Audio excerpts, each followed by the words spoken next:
Halo teman-teman, selamat datang di podcast Simapol Visip Unhas bersama saya Tarisa.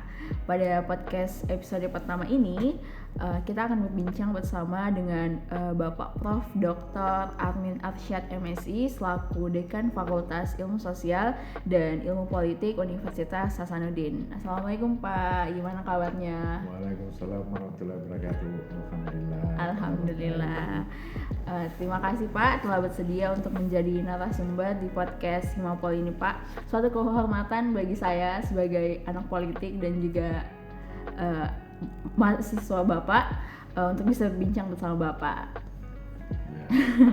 Sebelum kita masuk ke pembahasan utama nih Pak, saya pengen tahu lebih banyak tentang bagaimana seorang Prof. Armin dari kecil hingga akhirnya kemudian bisa sampai menjadi seorang profesor dan juga seorang dekan salah satu universitas terbaik di Indonesia.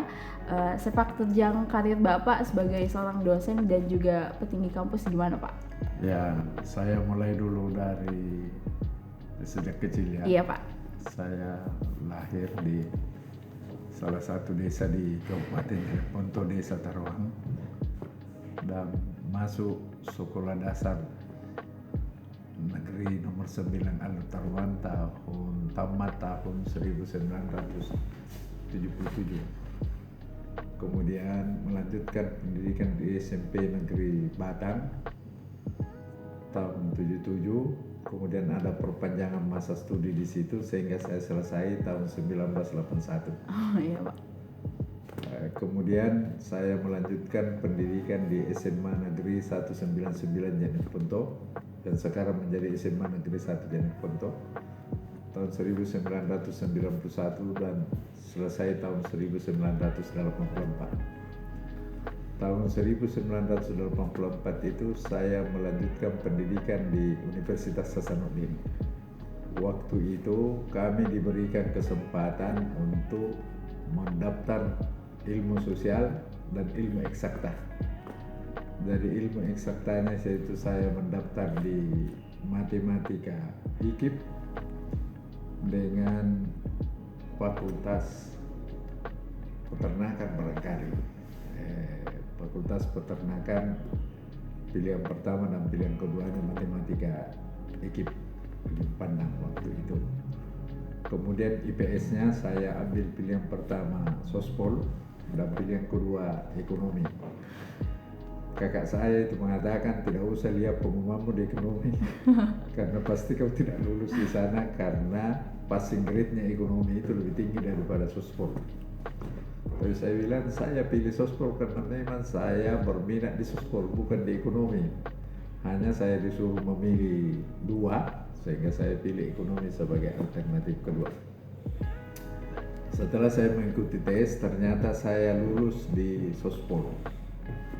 Dan waktu masuk di sospol itu kita berbaur saja dengan seluruh angkatan 1984 itu tanpa pembagian jurusan. Jadi di angkatan kami itu hampir kita berkenalan semua. Karena di kuliah semester pertama sampai semester 4 itu kita berbaur saja mendaftar.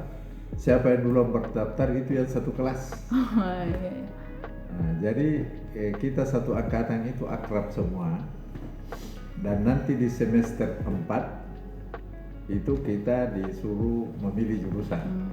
Mau pilih jurusan administrasi, politik, pemerintahan, hubungan internasional, sosiologi, antropologi atau komunikasi. Terserah. Waktu itu yang paling banyak peminatnya itu administrasi negara. Waktu saya mau bersikap memilih jurusan apa, saya konsultasi dengan bapak saya. Saya sebutkan jurusan apa saya pilih nih Pak. Dia bilang bapak saya sambil dia tidur-tidur, coba sebutkan jurusan-jurusannya. Saya bilang hubungan internasional, politik, pemerintahan, antropologi, sosiologi, administrasi negara, dan komunikasi. Langsung bapak saya bertanya ulang, coba ulangi yang ada pemerintahnya. Saya bilang, kalau yang ada pemerintahnya, politik pemerintahan, tapi program studinya pemerintahan. Oh dia bilang itu mau yang ada pemerintahnya. Saya bertanya balik, kenapa pemerintahan Pak? Dia bilang supaya kau bisa jadi camat. Jadi saya pilihlah itu, dan dalam perkembangannya saya menjadi aktivis mahasiswa, dan tahun 86 itu saya terpilih secara aklamasi menjadi Ketua Himpunan Mahasiswa Islam Komisariat FISIP Unhas. Kemudian tahun berikutnya 87-88 itu saya terpilih dengan suara terbanyak, Ketua Bamusmawa namanya, Badan Permusyawaratan Mahasiswa Fakultas Ilmu Sosial dan Ilmu Politik. Bamusmawa inilah yang memilih Ketua Senat waktu itu. Jadi saya terpilih Ketua Bamusmawa itu karena persekumpulan HMI. Seluruh anggota Bamusmawa yang dari kader HMI itu memilih saya sebagai ketua, dan alhamdulillah setelah dihitung saya memperoleh suara terbanyak, karena dari 23 suara saya mendapat 16 suara. Kemudian dalam perkembangannya saya terpilih sebagai mahasiswa teladan Fakultas Ilmu Sosial dan Ilmu Politik, dan setelah selesai periode saya sebagai Ketua Bamusmawa tahun 1988, tahun 89, 4 bulan kemudian saya selesai. Saya ujian dan wisuda 4 bulan kemudian, tepatnya pada bulan April di Balai Prajurit sekarang. Dulu namanya Balai Manunggal. Manunggal, iya. Balai Manunggal. Nah, setelah itu karena saya mahasiswa teladan, saya berusaha untuk menjadi dosen. Saya mendaftar dulu di Palu dan tidak lulus. Tapi setahun kemudian ada jatah di FISIP Unhas di sini, alhamdulillah saya lulus. Dan waktu saya tidak lulus di Palu itu, saya mengatakan Allah akan menunjukkan saya yang lebih baik daripada Palu. Dan ternyata petunjuk Allah itu terbukti bahwa 1 tahun kemudian saya lulus di FISIP Unhas. Kemudian tahun 92 itu saya mengikuti prajabatan dan lulus CPNS, lulus menjadi PNS tahun 92. Setelah saya naik pangkat 3B, sebelum naik pangkat 3B itu ada kesempatan tahun 92 itu magang di PAU Ilmu Sosial Universitas Indonesia, Pusat Antar Universitas Ilmu Sosial Universitas Indonesia, yang disingkat PAU UI, Ilmu Sosial UI, PAU IS UI.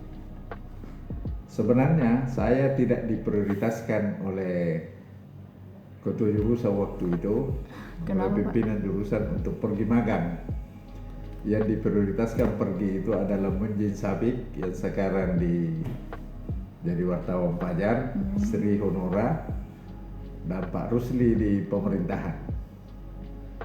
Saya sebenarnya tidak masuk, tapi karena Pak Munjin tidak mau berangkat, saya menghadap Pak Nasrul waktu itu, bilang, Prof, daripada kosong itu jatah, lebih baik saya ngisi. Pak Nasrul setuju, dan saya isi itu berkas, ya kira-kira dari jam 9 saya diberikan ruang, harus saya bereskan jam 12. Jadi saya selesaikan dengan gerak cepat, dan alhamdulillah berkas saya beres dan dikirimlah ke Universitas Indonesia. Khusus FISIP Unhas karena lobbynya Prof. Sadli yang waktu itu dekan bagus, yang tadinya setiap universitas itu hanya dapat jatah 2, karena lobbynya Prof. Sadli kita bisa dapat jatah 6. Wah.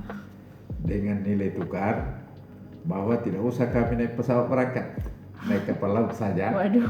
Tapi dikasih 6. Nah, Prof. Sadli pilih itu, naik kapal laut tapi dapat 6. Sampai di sana karena kami 6, itu dilakukan rapat ternyata saya yang ditunjuk oleh pengelola bahwa yang cocok jadi lurah magang adalah saya. Ini yang campak-campak yang bagus jadi lurah magang. Jadi pemain cadangan yang tiba-tiba berperanan menjadi pemain utama karena saya menjadi lurah magang. Lurah magang tugasnya itu adalah menghubungi dosen-dosen yang mengajar kita di waktu magang di PAUI Ilmu Sosial Universitas Indonesia. Jadi setiap ada perkuliahan saya menghubungi dosennya dan di situ saya memanfaatkan dengan sebaik-baiknya relasi yang baik itu. Peranan saya sebagai lurah magang saya manfaatkan supaya relasi saya dengan para dosen UI itu baik, supaya saya dapat jalan tol untuk lulus masuk di Universitas Indonesia. Dari 6 saya yang dari FISIP Unhas itu, saya berdua yang lulus A magang itu, yaitu saya dengan Pak Iqbal Sultan, Dr. Iqbal Sultan di komunikasi. Yang 4 lainnya itu tidak dapat A. Malah ada yang dapat C, tapi tidak usah sebut siapa yang dapat C. Jadi dengan bekal lurah magang dengan lulus A, 2 tahun kemudian tahun 94 saya memanfaatkan hasil magang saya yang dapat A, yang kebetulan pembimbing saya waktu itu wakil dekan satunya FISIP UI. Itu saya minta rekomendasinya dan alhamdulillah saya lulus di FISIP Universitas Indonesia, prodi Ilmu Politik. Melanjutkan S2 Bapak. S2 Ilmu Politik. Kenapa Ilmu Politik saya pilih? Karena tidak ada S2 pemerintahan. Karena saya sebenarnya dosen pemerintahan. Iya. Tapi karena tidak ada S2 pemerintahan di Indonesia waktu itu yang ada di Leiden, sehingga saya berhijrah ke S2 Ilmu Politik karena jurusan kami memang politik pemerintahan. Iya. Sehingga saya ambil S2 Ilmu Politik dan saya menyelesaikan studi S2 Ilmu Politik itu selama 3 tahun. Cukup lama, tapi saya adalah mahasiswa yang pertama selesai seangkatan saya. Dan tesis saya lulus dengan nilai A. Kemudian saya menggunakan otak dan kreativitas saya untuk mencari uang. Waktu itu ada tesis saya yang dicoret-coret. Itu yang dicoret-coret dan diubah judulnya. Itu ternyata membawa hikmah. Saya ubah menjadi laporan penelitian dengan mengganti datanya di Kabupaten Goa. Jadi datanya saya ganti, tapi teori-teorinya tetap. Itu dapat 3 juta biayanya. Tahun berapa itu, Prof? Tahun 98. Iya. Ya 97, 98. Kemudian karena saya mau berangkat, saya kasih pas Salam Mukhtar. Tahu Salam Mukhtar yang dosen pemerintah? Iya, Pak. Bilang kita bagi 2 pas Salam, tapi kita yang bertanggung jawab itu hasil penelitianku. Dia bilang beres, terima kok. Jadi Salam Mukhtar 1,5 juta, saya 1,5 juta. Tapi waktu diakhiri pas Salam Mukhtar 1.400.000 nak kirim. Kenapa kurang pas Salam? Bilang dikasih juga itu pegawai di lembaga penelitian. Jadi hanya 1.400.000 lah, oke lah. Sebelumnya itu saya menghadap Prof. Sadli, mantan dekan di sini. Bila saya mau S3, Prof. Bilang bagus itu, mumpung panas-panasnya kau sekolah saja. Nah, makanya ini tapi saya tidak punya uang. Langsung Prof. Sadli, di sini itu tidak ada uang. Bilang bukan uang yang saya minta, Prof. Kasih ke pengabdian masyarakat. Kalau itu kasih kok. Iya. Jadi dikasih saya buat itu laporannya apa semua, baru saya tinggalkan. Saya kasih tahu KTU-nya, bilang ini nomor rekeningku, kalau sudah cari anggarannya kirimkan saya. Iya. Ternyata bendahara KTU-nya tidak foto lagi 100. Dari 1 juta foto 100 mami. Kemudian Pak Gauk hadir sebagai ketua prodi pemerintahan. Dia bilang ada penelitianku 1 juta. Penelitian prodi namanya. Aku bilang, ya, tesisku itu yang kuubah. Tesisku yang kuubah menjadi, baru ku ganti datanya data Kota Makassar. Iya. Jadi memang Prof. Armin tulisannya banyak berfokus pada politik lokal. Ya. Iya. Melalui kesempatan ini, Prof, kita akan membahas terkait potensi menguatnya polarisasi pada kurun waktu tahun 2022 sampai 2024 nanti pada saat pemilu, baik pada pemilihan kepala daerah maupun pemilihan umum. Sebelum itu, Prof, bisa mungkin dijelaskan kepada teman-teman polarisasi politik itu apa sih, Prof, dan kenapa kita sebaiknya mengantisipasi hal tersebut terjadi?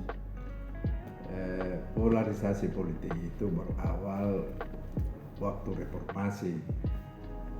Kan pemerintah Orde Baru itu hanya 2 partai politik tambah golongan karya. Iya. Dibatasi partai politik, tidak boleh ada lagi mendirikan partai politik. Iya.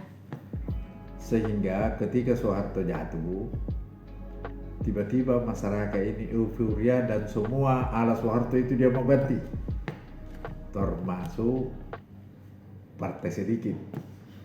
Dia ubah menjadi silakan mendirikan partai sebanyak-banyaknya. Iya. Sehingga di awal reformasi itu partai politik itu menurut buku Directory Partai Politik di Indonesia ada 248 partai. Tapi yang didaftar oleh KPU pertama waktu itu hanya 48 partai sebagai peserta pemilu. Mengapa polarisasi itu muncul? Karena Golkar ini tercabik-cabik dengan partai-partai Orde Lama lainnya itu tercabik-cabik sehingga terpolarisasi menjadi 248 partai, tapi yang ikut pemilu hanya 48 partai karena ada beberapa yang tidak memenuhi persyaratan. Jadi polarisasi itu muncul karena sistem politik kita itu yang bukan sistem distrik tapi sistem proporsional, di mana kalau sistem proporsional itu aktor-aktor politik berharap kalau dia yang nomor 1 dia masuk jadi anggota dewan. Iya. Sehingga dia ramai-ramai mendirikan partai politik karena kalau dia di Golkar dia hanya nomor sekian. Iya. Lebih baik dia dirikan partai baru. Ada hal yang menarik di situ di awal reformasi ini. Amin Rais itu saya anggap dia adalah bapak reformasi karena dia satu-satunya tokoh intelektual yang berani melawan Soeharto. Jadi, tapi ketika Amin Rais mau masuk P3, orang-orang P3 menolak dia. Dengan alasan? Dengan pertimbangan kalau Amin Rais masuk, bukan kita yang ketua. Karena Amin Rais ini orang hebat. Karena tidak dapat ruang di P3, maka Amin Rais mendirikan PAN, Partai Amanat Reformasi. Partai Amanat Nasional. Jadi setelah pemilu 99 itu PAN itu nomor 5, Golkar nomor 2, PDIP nomor 1, nomor 3 P3, nomor 4 PKB, nomor 5 PAN, seterusnya ke bawah. PKB PAN itu Partai Demokrat itu hanya nomor berapa ya, 6 kursi saja, sedikit perolehan suaranya. Jadi polarisasi partai itu karena elit-elit politik kita berharap duduk dengan kalau dia mendirikan partai politik baru dibanding dengan antri di Golkar seperti di masa lalu, di mana Golkar itu ya kalau dia foto itu diterjemahkan golongan kerain, yang kerain saja yang masuk, yang bukan kerain tidak masuk. Nah, sehingga ada reaksi dari masyarakat bahwa perlu kita mendirikan partai sesuai dengan ideologi kita masing-masing. Kemudian setelah pemilu 99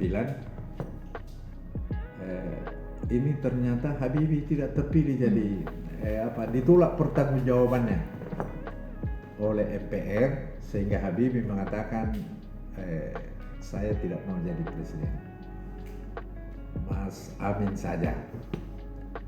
Amin Rais yang diserahi sebagai presiden yang akan didukung oleh Golkar, itu ternyata Amin Rais agak malu-malu juga, karena Amin Rais baru kemarin terpilih sebagai ketua MPR. Nanti malu-malunya Pak Amin itu, kalau saya yang pimpin ketua MPR, baru saya sendiri yang pilih diri saya sendiri, gimana? Sehingga Amin Rais sebenarnya mau penguatan.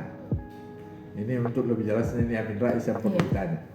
Sehingga Amin Rais itu membentuk poros tengah. Poros tengah itu yang menjadi penyeimbang antara kutub PDIP dengan Golkar.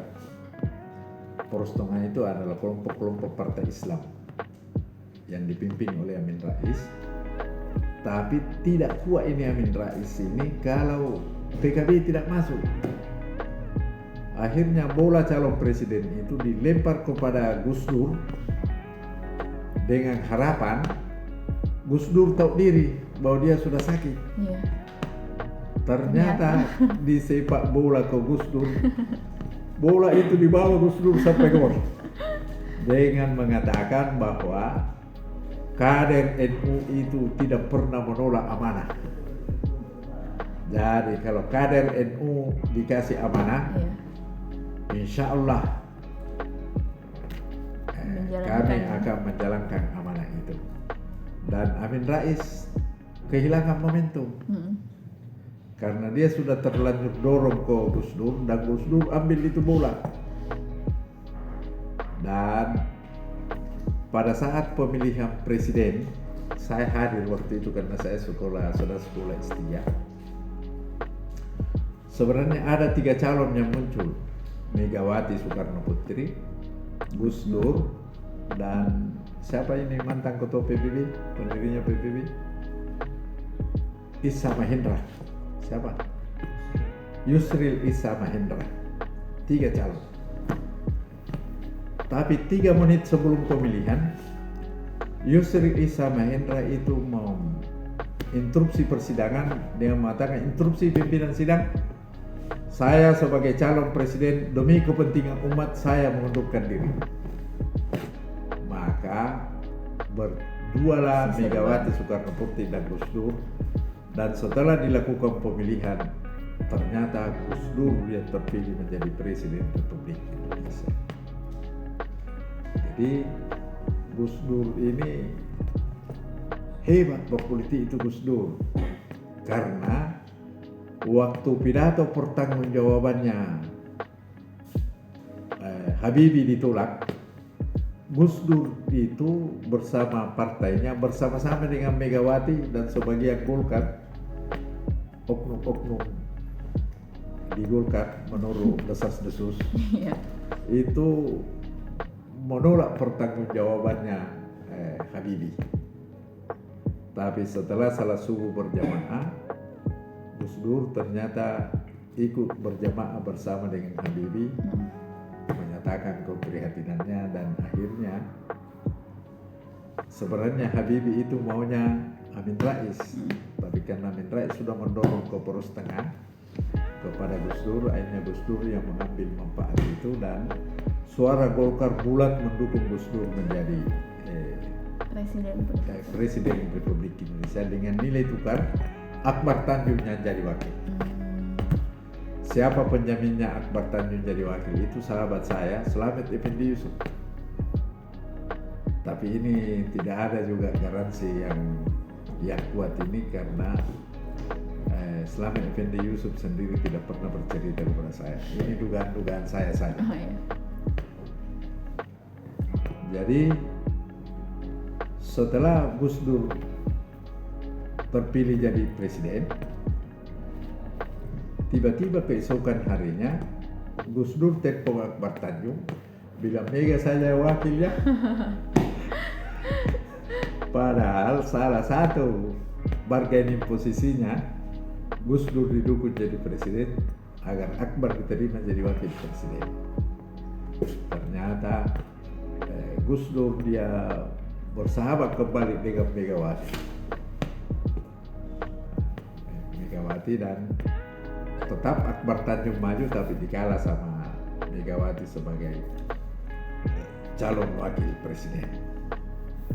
Dalam perkembangannya ternyata Gus Dur ini Gus Dur membubarkan DPR, MPR dan Partai Golkar. Itu hebatnya Gus Dur itu. Golkar yang kasih menang dia jadi presiden, kemudian dia bubarkan di kemudian hari. Sebenarnya Gus Dur ini mau mengulangi kehebatannya Soekarno waktu Soekarno melakukan dekret Presiden 5 Juli 59. Karena waktu Soekarno mau melakukan dekret itu kan dia disuruh oleh Nasution, Panglima Angkatan Darat. Apa kata Soekarno kepada Nasution? Nasution, kau suruh saya bubarkan konstituante, apakah kau suruh saya otoriter? Nasution menjawab, ya kalau dibutuhkan Pak, mengapa tidak? Menjawab lagi Soekarno, Nasution, kalau kau suruh saya jadi otoriter, bagaimana kalau kau dulu yang pertama kupecat sebagai Panglima Angkatan Darat? Nasution yang mengetahui karisma dan kehebatan politiknya Soekarno, dia diam saja dan tidak lama pulang. Tapi setelah Soekarno pulang, itu ternyata setelah Nasution pulang, Soekarno runung juga, bagus juga ini usulnya Nasution, bubarkan konstituante. Akhirnya keesokan harinya dipanggil lagi Nasution. Ada lagi Nasution, kalau saya bubarkan konstituante dan rakyat marah, bagaimana? Apa jawaban Nasution? Kalau rakyat marah Pak, Angkatan Darat di belakang Bapak. Itulah dasarnya Nasution membubarkan konstituante. Ada Angkatan Darat di belakang Soekarno. Ini yang mau diulangi oleh Gus Dur. Jadi sebelum dibubarkan DPR, MPR dan Partai Golkar, Gus Dur mengundang semua menteri-menterinya, termasuk 4 angkatan, Angkatan Darat, Angkatan Laut, Angkatan Udara, dan Angkatan Kepolisian. Sampai menjelang subuh tak satu pun angkatan yang mendukung keputusan Gus Dur membubarkan DPR dan membubarkan Partai Golkar. Jadi Gus Dur menjelang subuh dia mengatakan yang tidak setuju pulang saja semua. Kemudian Yahya Stakuf, juru bicara kepresidenan, yang mengumumkan bahwa DPR, MPR dibubarkan dan Partai Golkar. Ternyata pengumuman keputusan yang dikeluarkan oleh Gus Dur ternyata menjadi lian lahat kekuasaannya Gus Dur. Karena keesokan harinya Amin Rais yang ketua MPR menyerukan untuk melakukan sidang istimewa. Dan Akbar Tanjung berpidato kemana-mana, baru di situ kelihatan Akbar Tanjung bahwa dia orang Batak. Dia menyerukan kepada seluruh kader Golkar untuk melakukan perlawanan di mana-mana. Jangan mau dibubarkan oleh Gus Dur. Jadi karena dia bubarkan DPR MPR, maka DPR MPR bersama Golkar itu bersama dengan PDIP dikeroyok Gus Dur, dan dalam sidang istimewa itu ditetapkan Gus Dur dipecat menjadi Presiden Republik Indonesia dan digantikan oleh Megawati Soekarno Putri. Nah, itu bagus ditulis di buku ya. Iya. Jadi sebenarnya kalau diusut dari awal Pak, menurut Bapak penyebab munculnya polarisasi politik di masyarakat itu karena aktornya sendiri. ya aktor dan kondisi politik yang terlalu euforia terhadap reformasi dan menganggap cara-cara Soeharto itu buruk dan harus diganti dengan cara-cara baru. Cara-cara baru inilah yang melahirkan amandemen Undang-Undang Dasar 45. Karena di pasal 8 kalau saya tidak salah atau pasal 7, presiden dan wakil presiden dipilih selama masa presiden dan wakil presiden menjalankan kekuasaannya selama masa 5 tahun dan sesudahnya dapat dipilih kembali. Begitu pasal 7. Oleh Soekarno, pasal ini diterjemahkan menjadi presiden seumur hidup. Oleh Soeharto diterjemahkan menjadi presiden terus menerus.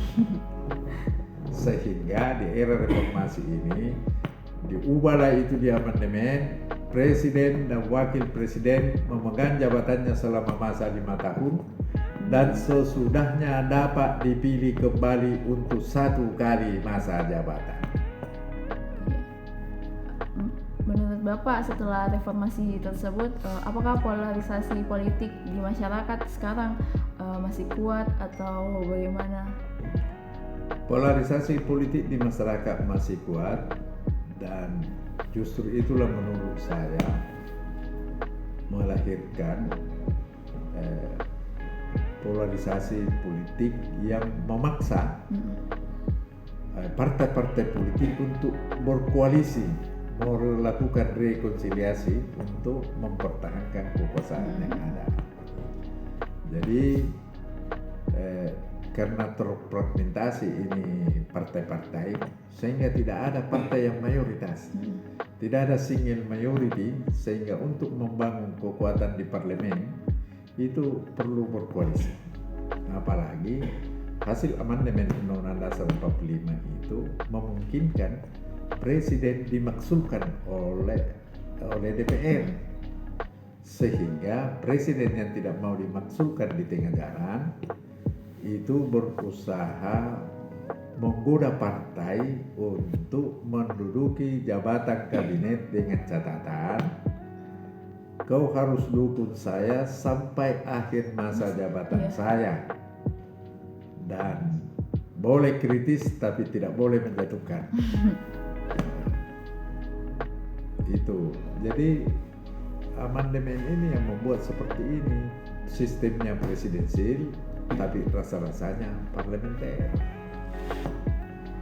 Sekarang Pak, di tahun 2022 hampir 3 tahun sejak pemilihan umum 2019 silam, menilik dari dinamika yang terjadi selama 3 tahun ini Pak, menurut Prof, polarisasi politik di masyarakat setelahnya tahun 2019 ikut memudar atau semakin menguat, apalagi nanti tahun 2024 akan diadakan lagi pemilihan presiden dengan wajah baru mungkin. Menurut Prof, apa yang akan terjadi di masa depan? Ya, polarisasi politik di masyarakat itu tetap ada selama partai-partai itu masih seperti itu. Karena bagaimanapun juga aktor-aktor politik itu selalu berbasis partai. Jadi selama partai politiknya jumlahnya banyak, polarisasinya juga tak dapat dihindari. Nah, karena itu Jokowi sekarang karena sudah merasakan enak-enaknya ini jadi presiden, ada gagasan dari kelompoknya untuk melakukan amandemen terhadap Undang-Undang Dasar 45 agar dimungkinkan untuk dipilih presiden selama 3 periode. Saya juga termasuk salah seorang akademisi yang ditanya, saya mengatakan boleh saja dilakukan amandemen, tapi amandemen terhadap Undang-Undang Dasar 45 utamanya calon presiden boleh dipilih 3 kali, boleh saja tapi harus dengan syarat. Apa syarat? Yaitu syaratnya ekonomi meningkat 25%, inflasi 1 digit, pengangguran 5%, kemiskinan 5%, sehingga ada prestasi yang dan stabilitas politik yang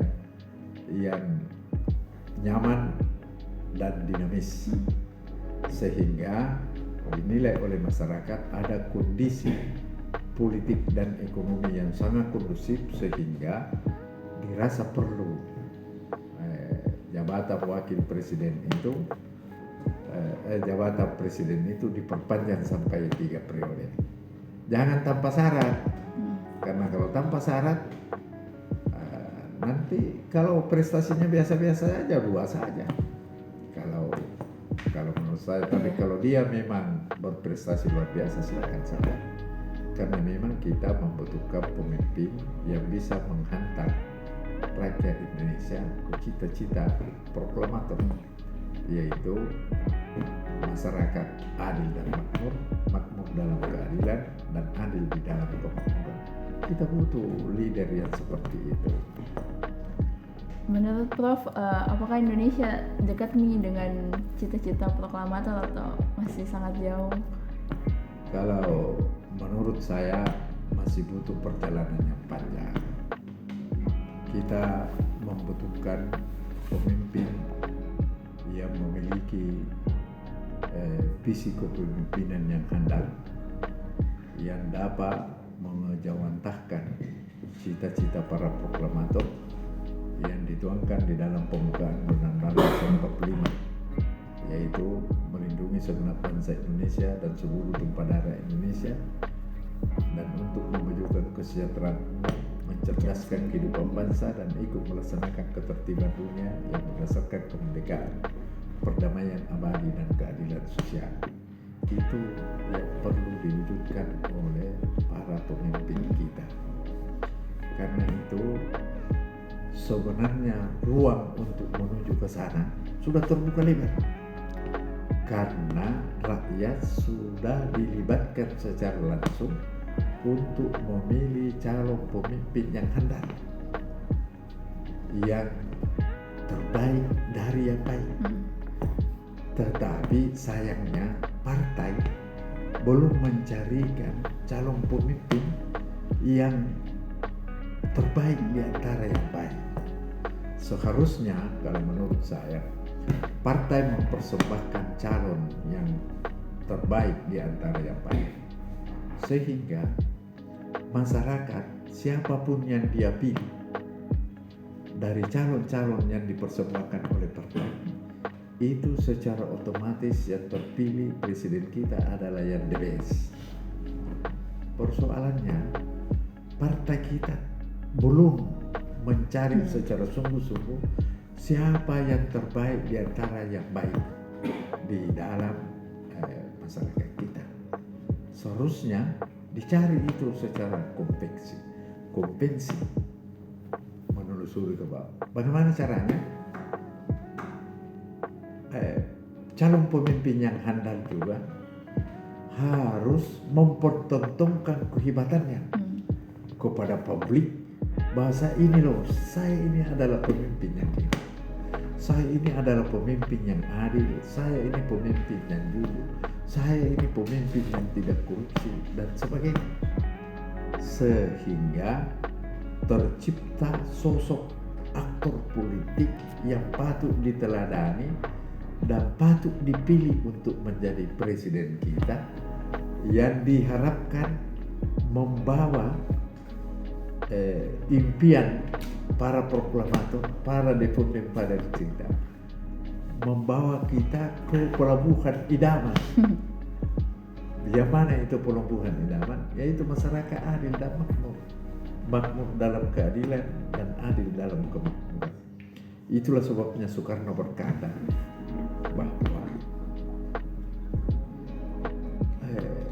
bahwa Soekarno berkata bahwa kemerdekaan itu adalah jembatan emas menuju masyarakat yang kita cita-citakan, yaitu masyarakat yang adil dan makmur dalam keadilan dan adil dalam kemakmuran.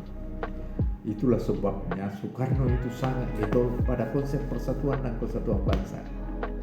Dan dengan konsep persatuan dan kesatuan bangsa Soekarno, dia mengatakan bahwa bangsa Indonesia dibangun semua untuk semua. Jadi seandainya cita-cita Soekarno yang dijalankan, kita ini sudah lama maju. Tapi ketika Soekarno dijatuhkan, diganti oleh Soeharto, Soeharto ini tiba-tiba memberikan prioritas Jawa dan Sumatera, sehingga Tengah dan Timur itu ketinggalan. Nanti Soeharto jatuh, baru dibikinkan lagi Menteri Percepatan Indonesia Timur. Dalam perkembangannya diubah menjadi Menteri Percepatan Daerah Tertinggal. Karena ternyata di Jawa masih banyak, ada beberapa desa yang mau dikasih maju, padahal sudah yang timur itu perlu dikasih maju. Inilah. Jadi siapa yang salah? Yang salah ini partai. Tidak mencari calon presiden, wakil presiden, calon gubernur, wakil gubernur, calon bupati, wakil bupati, calon wali kota, wakil wali kota, yang the best di antara yang banyak, sehingga rakyat dalam menjatuhkan pilihannya itu siapapun yang dipilih adalah the best. Bagaimana caranya mencari yang the best? Para kader-kader partai atau aktor-aktor politik yang mempersiapkan dirinya jadi calon pemimpin bangsa itu harus mempersiapkan dirinya jadi pemimpin dan mempublikasikan, memperbanyak atau mempublikasikan prestasi-prestasinya sejak kecil sampai ia menjadi calon. Apa prestasi-prestasinya? Sehingga dengan prestasi-prestasi yang dia miliki, masyarakat menontonnya dan melahirkan rasa kagum, dan melalui rasa kagum itulah terbetik atau dia konstruksikan calon pemimpin yang handal adalah yang seperti ini, dan masyarakat itulah yang kagum kepada pemimpin itu, yang membantu mensosialisasikan dan memperjuangkannya kepada seluruh rakyat atau para pemilih, bahwa ini loh calon bupati, ini loh calon wali kota, ini loh calon gubernur, ini loh calon presiden. Jadi rakyat yang mengusung calon presiden, calon gubernur, calon bupati, calon wali kota. Dan kalau partai tidak menerimanya, rakyat bisa menghukum partai. Kalau kau tidak usung ini, saya tidak pilih kau.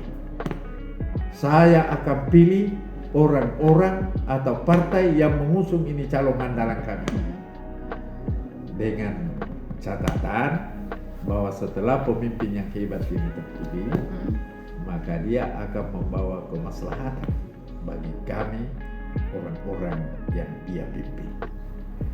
Tapi nampaknya baik partai politik, lebih-lebih rakyat tidak memanfaatkan momentum pilkada langsung ini untuk mencari pemimpin yang terbaik di antara yang baik. Bahkan mengambil manfaat dari pilkada itu dengan manfaat sesaat, bahwa apa keuntungan yang saya peroleh dengan memilih Anda. Sehingga banyak aktor-aktor politik memberikan juga keuntungan sesaat. Sehingga ada calon bupati yang terpilih sebagai bupati, salah satu kampanyenya bukan janji, tapi nyata, bukti bukan nyata. janji. Bukti nyata? Ya, nyata, bukan janji. Setelah dia terpilih, diusuk-usuk, kenapa, apa yang saya dapat ini Pak? Dia bilang, nyatanya saya kasih ke uang, bukan lagi janji. itu guyon-guyonnya, iya. Tapi bisa juga masuk akal. Itulah sebabnya saya beranggapan bahwa ketika rakyat masih berprinsip seperti itu, saya menganggap politik dengan memanfaatkan money politik dan rakyat mau mengambil keuntungan dari money politik itu, saya menganggap bahwa rakyat itu adalah pelacur-pelacur politik. Karena idealnya dalam pilkada itu atau pilpres atau apa saja ya, itu sama dengan proses bercinta. kenal dulu, akrab, sayang, cinta banget, dilamar, di malam pertama baru ditusuk atau menusuk. Ini kelihatannya porno tapi bisa masuk akal. Sementara kalau money politik, tidak kenal, tidak cinta, tidak sayang, dibayar, dia mau ditusuk atau menusuk. Dan itulah pelacur. Pelacur kan tidak kenal, tidak sayang, tidak kenal namanya, tidak cinta, tapi karena dibayar dengan jumlah uang tertentu, dia mau ditidurin, dia mau ditusuk. Itu kan pelacur. Seharusnya hubungan itu adalah hubungan cinta kasih. Bahwa saya pilih Anda, saya berjuang untuk Anda karena saya menyenangi Anda.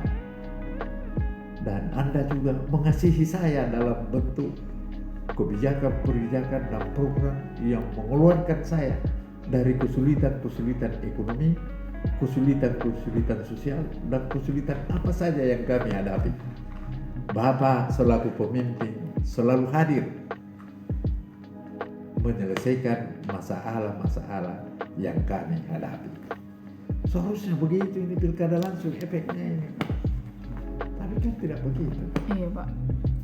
Untuk kurun waktu 2 tahun yang akan datang Pak, untuk mengantisipasi maupun mencegah polarisasi politik yang menguat, menurut Bapak sebagai akademisi, langkah-langkah konkret apa yang perlu ditempuh untuk antisipasi yang komprehensif dalam menghadapi ini polarisasi politik, Prof? Kalau menurut saya yang pertama dilakukannya kembali kepada Pancasila.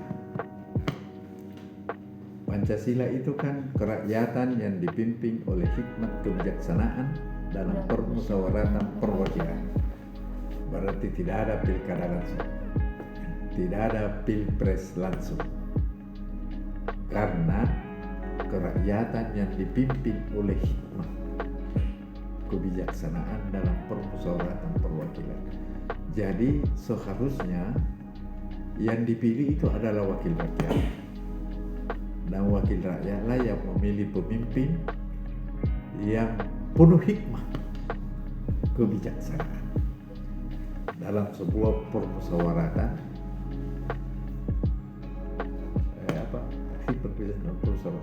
oleh para wakil rakyat. Tapi kan yang dilakukan oleh banyak wakil rakyat bukan hikmah kebijaksanaan, hikmah keuangan. Betul sekali. Nah, ini yang harus dieliminir.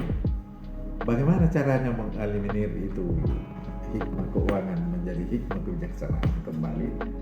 Yaitu pemilihan bupati itu dilakukan voting terbuka oleh anggota DPR yang disaksikan oleh konstituennya, yang terlebih dahulu konstituen diminta untuk menaikkan aspirasi-aspirasinya atau menyampaikan aspirasinya kepada anggota dewan. Kalau kau mau kupilih lagi menjadi anggota dewan yang akan datang, pilih calon yang kami sukai, yaitu ini. Baru bagaimana caranya dikontrol? Itu voting berdiri, voting terbuka, dan disaksikan oleh seluruh rakyat bahwa anggota DPR dapil 1 namanya ini, partai ini memilih si ini, sesuai atau tidak sesuai ke aspirasi dapil itu. Kalau sesuai pilih lagi, kalau tidak sesuai mohon maaf, kami tidak akan pilih lagi Anda pada pemilu yang akan datang. Itulah sebabnya pemilu senator di Amerika Serikat, senatornya itu tidak berani mengambil pendapat yang berbeda atau bertentangan dengan pendapat umum yang berkembang di daerah pemilihan, di distrik pemilihan. Kenapa? Karena ia takut dapat hukuman rakyat, yaitu hukuman yang paling ditakuti oleh politisi di seluruh dunia, bukan saja di Indonesia, di seluruh dunia, adalah kalau ia nakal terhadap pemilihnya, maka pemilihnya tidak akan memilihnya lagi dalam pemilu yang akan datang. Tapi rakyat Indonesia pemaham. 4 tahun ditipu, 1 tahun dikasih rokok, pilih lagi. ini semua ini membutuhkan pendidikan politik yang handal, yang oleh anak-anakku sekalian ini yang harus menyebar ke desa-desa melakukan pendidikan politik, atau ini saja yang disebar-sebarkan dalam bentuk podcast melalui media sosial. Ya, melalui medsos, biarkan dia menyebar secara alamiah, sehingga pendidikan politik ini meskipun gratis, tapi insya Allah pahalanya dari Allah Subhanahu Wa Taala akan kita terima sepanjang masa. Betul. Kalau itu membawa kemanfaatan untuk kemajuan bangsa dan negara. Terakhir nih Pak, pertanyaan terakhir untuk menutup obrolan kita, mungkin ada yang ingin disampaikan terkait dengan topik bahasan ini, polarisasi politik, maupun buat teman-teman yang menonton atau mendengar obrolan ini. Ya, kalau menurut saya apa yang saya sampaikan dalam obrolan ini, saya mohon untuk direnungkan, dihayati, dan kalau masuk akal dilaksanakan dan disebarluaskan kepada seluruh rakyat Indonesia dimanapun Anda berada. Karena yang dibutuhkan bangsa Indonesia saat ini menurut Fukuyama itu perlu kita memperbanyak virus demokrasi, dan biarkan virus demokrasi itu menjangkiti siapa saja, sehingga rakyat Indonesia akan sakit kalau tercederai itu demokrasi. Karena semua sudah terkena virus demokrasi seperti yang digambarkan oleh Fukuyama. Sudah Pak? Ya. Iya. Terima kasih Prof. Armin, maksud saya untuk telah menyumbangkan waktunya dan kesempatan untuk kita dalam obrolan kali ini. Terima kasih teman-teman telah menonton dan mendengarkan obrolan kali ini. Sampai ketemu di episode 2. Himapulku, himapulmu, himapul kita semua. Terima kasih.